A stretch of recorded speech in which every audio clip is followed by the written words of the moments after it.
आप सबका बहुत बहुत स्वागत है परम सत्य परम रहस्य के चैनल पे, जहाँ पे इस जीवन के बारे में सभी चीज़ का रहस्य आपको उद्घाटित किया जाता है। इसीलिए मैं कहता हूँ प्रमाणित और सत्य का चैनल, क्योंकि सच अर्थात शिव, शिव के गुण, प्रभु शिव की शक्ति, उन गुणों को और उन क्रियाओं को आपने आत्मसात कर लिया तो आपके अंदर भी वह ज्वलंत और तेज आग की तरह अनंत ऊर्जा का उद्भव होगा। इस पूरे ब्रह्मांड में अंदर अगर कोई अनमोल ज्ञान है जो हर किसी को जरूर प्राप्त करना चाहिए तो वह है आत्मज्ञान। आत्मज्ञान ही ब्रह्म ज्ञान है जिससे आप रहस्य को जान सकते हैं। प्राचीन ज़माने में जब गुरुकुल होते थे तो सबसे पहले बच्चों को यही शिक्षा दी जाती थी कि इस संसार में जब आ चुके हैं तो आने के बाद हमें किस तरह से कर्म करना चाहिए, किन कर्मों का निषेध है और किन कर्मों के द्वारा हम जीवन को मोक्ष की ऊंचाइयों तक ले जा सकते हैं। शिवत्व अर्थात संपूर्ण रूप से ब्रह्मांड का मालिक जो फैला हुआ है, अनंत विस्तार है, वही शिव की ऊर्जा है, वही शिव की चेतना है। उसी चेतना के आधार पर हर कार्य होता है, जिसे आप नियम समझ सकते हैं। प्रकृति का संविधान चल रहा है, इस संविधान का संरक्षक और इस संविधान का मालिक जो है प्रकृति का, वह है शिव। जब आप ब्रह्म ज्ञान को जान लेंगे और आत्मज्ञान को उपलब्ध हो जाएंगे, तब आपको अंत में यही पता चलेगा कि जो विराट स्वरूप है उसका छोटा सा टुकड़ा, एक हिस्सा मैं भी हूँ। मेरे अंदर भी वह शक्ति है, मैं भी वह उसी का हिस्सा हूँ, मैं भी वही हूँ, शिव ही हूँ।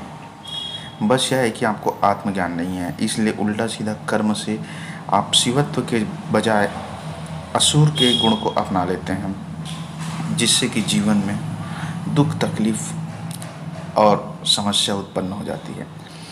आत्मज्ञान ही वह ज्ञान है मित्रों। मेरे अनुसार से हर किसी को ब्रह्म ज्ञान जरूर प्राप्त करना चाहिए। यह अनादिकाल से चला भी आ रहा है। ब्रह्म ज्ञान ही आपको हर कण कण को, पृथ्वी के रहस्य को उद्घाटन करेगा, यहाँ तक कि जीवन में आपको सम्राट बनाएगा। आत्मज्ञान, सत्य के ज्ञान, शिवत्व की ऊर्जा, वही आपको राजा बनाता है। क्योंकि जब आप जान लेते हैं एक बार जब रहस्य को, तो यूँ समझ लीजिए रहस्य तक आपका अनुभव चला गया, पर्दा वहाँ से हट गया, तो आपके लिए वहाँ तक पहुँचना, उस चीज़ को हासिल करना बड़ा ही आसान है। आप यूँ समझ सकते हैं जैसे कोई आदमी कार चलाया हुआ है, तो उसे कार दे दोगे तो उसके लिए कार चलाना बहुत आसान। जो सीखा ही नहीं उसे कार दोगे तो कैसे चला पाएगा। यही नियम लागू होता है ब्रह्म ज्ञान। ब्रह्म ज्ञान, आत्मज्ञान जो है भीतरी आयाम की बात है, बाहर की कोई चीज़ ही नहीं है इसमें, बाहर की कोई चीज़ सिखाया भी नहीं जाता। सबसे पहले हर जगह और अनादिकाल से ही ब्रह्म ज्ञान, आत्मज्ञान की चर्चा होती है, क्योंकि इसे जानने के बाद व्यक्ति जो है, इस ज्ञान को प्राप्त करने के बाद वह साधारण व्यक्ति नहीं होता, ब्रह्म पुरुष हो जाता है।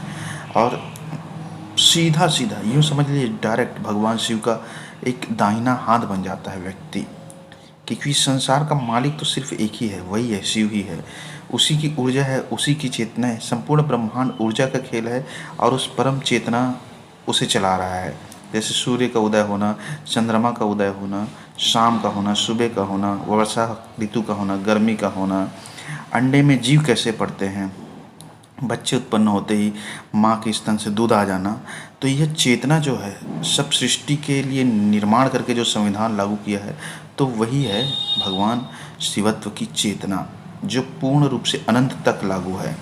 अर्थात इससे न कोई और है न छोर है। तो इसे आप कब समझ सकते हैं? जब आपके अंदर आत्मज्ञान होगा, जब आपके अंदर ब्रह्म ज्ञान होगा, तब यह आप सबको दिखेगा पूरी तरह।